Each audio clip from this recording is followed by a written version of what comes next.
having a good day. So I do apologize. As earlier I tried to go live. Girl, my hair's looking like a mess, but y'all gonna get it today. So I tried to go live earlier, and I guess I was having technical difficulties because it was 6 seconds of a blank black screen. So I'm gonna come on live and talk about the power of your words, how to use them to change your life and influence others, right, for generations to come.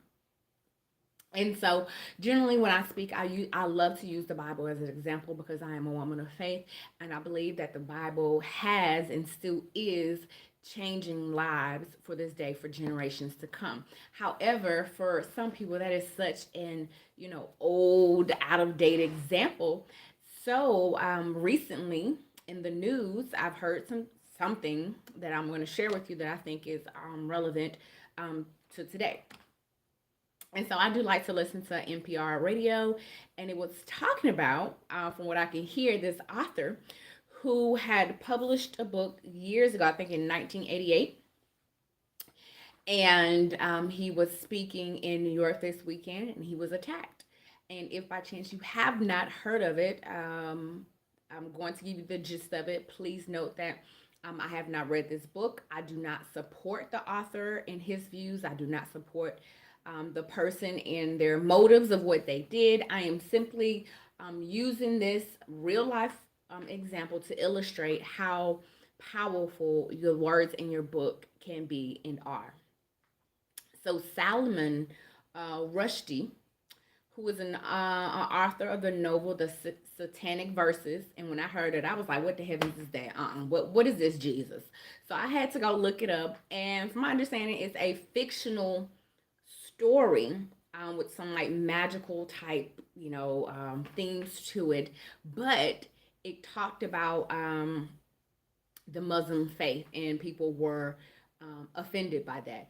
So, from this novel that he published in, I believe, 1988, he drew death threats from Iran's leaders in the 1980s, right? And so, I guess 3 days ago, he was stabbed in the neck and the abdomen by a man who rushed the stage, right? So it does not say, it's unknown as of now the motive behind this person's intent. Maybe has nothing to do with this book, maybe it does. And he was rushed and flown to the hospital. He's undergone surgery. He was under the ventilator. Severe nerves in his arms and his eye. He is likely to lose that. So, beyond this book, 'cause I believe this was his fourth book that he published in 1988. He had three prior to that. He has won awards for this book because it really, ruffled some feathers, and for whatever reason, it just really it got to some people. And so, besides him being an author, he's a prominent spokesman for free expression and liberal causes, right? So, once again, I do not know the motive, the reason behind what motivate the attacker. However, for the sake of this, I'm just going to assume that maybe it was some of the words that this young man spoke, heard about his book. And to my understanding, I believe the young man was 24 once again, from my memory of reading different articles and hearing from the radio. So when this book came out, he wasn't even born yet. Maybe, it was something he heard from his parents. I don't know. But just in case it is something that was triggered from this author's, being able to, come in to present, because I don't even think he got a chance to speak. I think he was walking to the stage when he was being attacked. So once again, don't know. However, I want to talk about how powerful your words are when you author a book, right? And it's going to give three. I mean, there's so many reasons, but just three for the sake of this video, right? Once you hit publish on your book, whether that's on Amazon, Ingram Spark, your own author's web platform, your book is out there forever, like forever, right? So I mean, you can re-edit, unpublish your book, revise your book, upload a new version. But, typically if someone has purchased that book, then they're going to have that copy, prior to revision, prior to you unpublishing it. So it doesn't matter if you do that. So when you publish your book, you want to make sure that it is something that you stand by 100% based on the information that you have. Because as time go on, I know that, there are some things that I thought about and I thought were right. I thought I knew it all. And then as time progressed, I learned that, what? Hey, I wasn't right about this. My view and my perception of a particular situation, of a particular person, culture, whatever, has, changed. So when you are writing your book, the information that you are putting in there, whether it's fictional or nonfiction, you want to make sure that it's something that you stand by 100%. If it's something you're writing a scene in there, you're probably like, oh my gosh, this is going to be too risque because of XYZ. I can't say, hey, maybe it's just fear that's blocking you. So go ahead, forget the fear and move forward. Or maybe it's, inner tuition saying, hey, this particular scene, because of whatever you're writing here, is going to offend a particular set of people, demographics, etc. However, whatever you write, and once you press publish, you want to make sure that it's something that you stand by 100%. I mean, ideas and thoughts change, but at the time, you want to say, hey, I believe in this, and I'm going to stand by this. And so, we can always, I don't want to say recant. I mean, you could apologize, but, there's the cancel culture that sometimes cancel people for just random stuff I don't always agree with. But is there that cancel culture that is out there? So number one is make sure that what you're writing is something that you stand by. Now I don't know Mr. Rushdie if he intentionally wrote this book to ruther some feathers, or he just was just like, hey, this is something I just want to explore. I do not know. And sometimes when you write something, this is going into point number two, your words have the power to evoke emotions, and that could be good or bad. So be mindful of how you wield this power to change people's emotions. And sometimes the emotions are stuff that you never expected, right?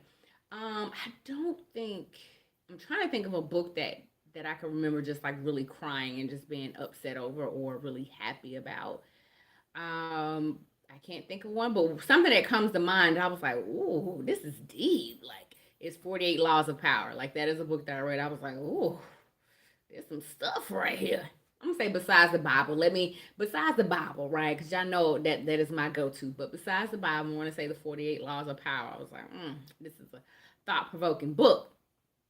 But there have been some TV shows that I have cried, and my husband had to like. Are you serious right now? And I'm gonna say the three shows are The New Girl, The Big Bang Theory. Y'all don't judge me. Like, don't like I literally cried on those. But this last one, I probably like cried a day or two over those first two. But the last one, it really did took me out. Like, I don't think I wanted to get out of bed the next day, and that was Insecure. Like, those shows, because they were so, I don't know, it was like so relatable. Like, I was really involved and invested in the characters. And when they was like the show is ending, even though you can watch reruns, it was like I literally cried, right? I was like heartbroken. Like, I felt like I had lost someone dear to me, because I look forward to those shows, whether it was like I watched it when it was airing live, or maybe I missed a few weeks and I was gonna binge watch a couple of days or so. But your words, what you put out there, what you produce, have the power to evoke emotions. Once again, that's whether they're good or bad, and maybe it's emotions that you never intended. Like, I'm pretty sure, I don't know, when they did New Girl, when they did The Big Bang Theory, and when they did Insecure, and it was like, this is the last show. I'm pretty sure for Insecure, like, they knew some people gonna be heartbroken. But for these shows, I'm pretty sure when they very first started, right, from season one to whenever they finished season 10, 3, whatever, they didn't, they didn't anticipate people to really be hurt. like me in the manner they were. So you have to realize that your words, what you produce, what your hands bless, what your hands produce, have the power to evoke emotions for generations to come. Because your book is out there for the world, right? This book that he wrote in or published in 1988, some decades ago, right? And so, once again, I don't know the motive of this young man. However, that is a book that was written decades ago, and in the time that it was published, it caused riots, guys. Like, the book evoked emotions, powerful emotions, to the point that people rioted over this book. They wanted it banned. They didn't like it. The way it talked about their faith and their beliefs, people rioted over this book. So just be mindful that your words can evoke emotions. And the last one, your words have the power to uplift or offend. Which will you choose? I mean, it's more than uplift and offend. You know, they can, amuse someone. They could bring a relief, and encouragement, whatever. Your words have the power to change someone's life. But what will you choose to do that? Like, once again, I don't know if Mr. Rushdie's intention was to offend a whole belief sector when publishing his book, but it did. I mean, once again, he does have, freedom of speech to publish this, and so I'm not saying that he was right or wrong for publishing this book. My dog will be barking. I'm not saying that he was right or wrong in publishing this book, and I'm not saying that the young man, if it turns out that he was defending his beliefs, he was wrong for defending. Perhaps he was wrong in defending in the manner that he did it, right? So hopefully I haven't misspoke. I do not encourage. You're not in the camera. I mean, she's fine. She's fine. I do not encourage, or condone any of either party's actions. I'm just simply stating that your words that you write, that you produce, whether you turn your book into a play, a movie, a skit, whatever, can change your life, right? Because when he published this book, he had death threats against him. This wasn't like, oh my gosh, some people were like, great job. He had accolades. He won accolades and awards for this book. But then on the other end, he offended a whole sect of people, right? And they out to kill. They out for his life. The man had to have security. They are out for his life. So how you choose to use your word can have an impact on your life as well as influence generations to come, because your book is out there forever. Right. Even if you unpublish, someone has this book, someone's going to have a record of it. Even if you revise, the old revision is out there for the world to see. So I just want you to be mindful. So once again, I heard this on NPR. I have provided the links below. It should be in the posting to this, as far as where you can learn about Mr. Salman Rushdie. And once again, I mean, they're from this, because once again, I've never heard of this guy before. There is going to be some people who go out and purchase this book because they are curious. I'm perhaps not one of them. I'm not going to be one of them, but there are going to be some people that, because of this incident, is going to generate some sales for him. All right, so just be mindful of that. I didn't even introduce myself. For those that may be new to my page, my name is my name is Ashley M. King, aka the Get It Done Queen. I am a self-publishing strategist, and I help people of faith tell their story by writing a book and leverage their message to create brands, not just books. You can learn more about me by going to ashleymking.com. Once again, that is ashleymking.com. I thank y'all so much for tuning in. Make sure that you like, subscribe, comment, share, whatever it is to support this page. I appreciate y'all so much, and stay blessed.